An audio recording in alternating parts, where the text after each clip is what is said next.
Hey everybody, Ron Kaufman coming to you today from my home city of Singapore with 6 lessons that you can learn from Singapore's spectacular service success. Singapore wasn't always the incredible success story that it is today, but I've been based here for the past 34 years, and I've seen and I've had the privilege of being part of this incredible service transformation. Let me narrate for you 6 of the lessons that you and anyone else can learn and then apply in your life. First, have a vision and know why that vision is important. In Singapore's case, all of the low-cost manufacturing that formed the foundation of the economy in the 60s and the 70s, it all moved to China. And all of the back office data processing and call centers, most of that moved to India. And this little country was going to be left with a hollowed-out economy. And the government realized that it had to come up the value chain and had to bring the entire working population and the student population along with it to create more value with higher value service and services in the future. Clear vision. Now that had to be communicated to everybody, but having a vision is not enough. And lesson number 2 is you've got to execute. You've got to implement the vision so that it becomes real, so that people actually experience it and become part of it in their own lives. So in Singapore's case, that meant an enormous amount of education and training. It meant constant communication and continuous recognition of what is working. It also means being honest about what doesn't work and learning from the mistakes. So you've got to have your vision, and then number 2, you've got to implement and execute the vision.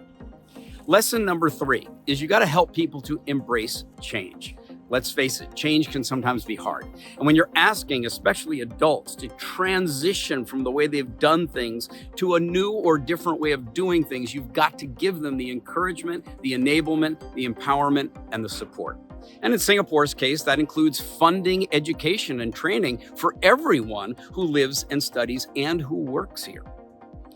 Number 4 is don't just focus on the external paying customer. It's easy to think, well, improve customer experience, create more value for whoever's got the money. But it's not just that, because all of us are also in a service with each other. So that's colleagues to colleagues, departments to departments, vendors and suppliers with distributors and resellers. You've got to literally build an entire partnership of continuous service improvement with everyone that you work with, depend on, and count on, so that ultimately you can deliver higher value and a better experience to your paying customer. Why do you think people come from all over the world to Singapore for conventions, for education, for legal services, for hospitality, for medical care? Why? Because there's an entire service partnership in the country that also is open to embrace and welcome you. Lesson number 5, build an even larger ecosystem of service. So in the case of Singapore's government, for example, you've got all the different ministries and the agencies and the authorities, and they've all got to work together for the citizens, for the visitors, for the employers, for the students who come in for the country of Singapore. And in working together, for example, several years ago, was created something called No Wrong Door. So you might call the wrong government agency, but for you, it's the right question. And their job is no longer to say, sorry, you called the wrong people, here's who you should call. Nope, there's no wrong door. They will actually make the effort to be able to get you to where you need to be. Talk to the people you need to actually talk to. No wrong door. Well, that has since evolved to what's now called whole of government.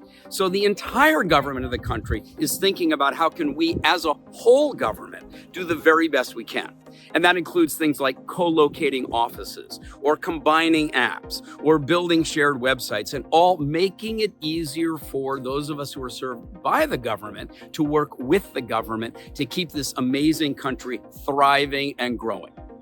And finally, lesson number 6 is don't just stop with service.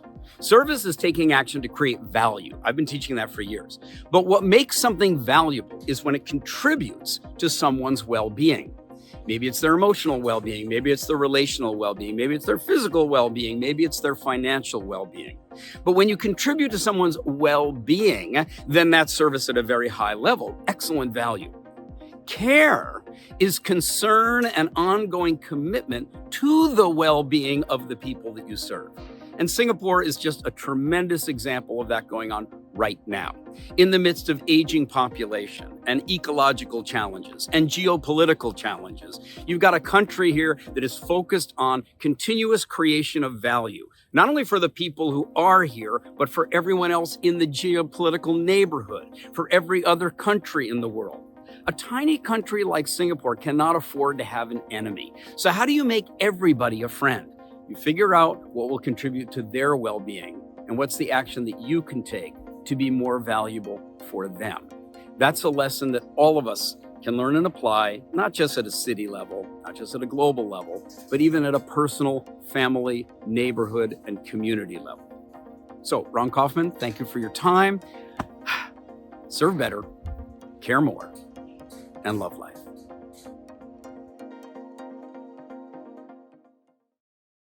Thanks for watching this video. Your dedication to serving better and caring more makes the world a better place for everyone. For more uplifting ideas, practical insights, and free resources, please subscribe now.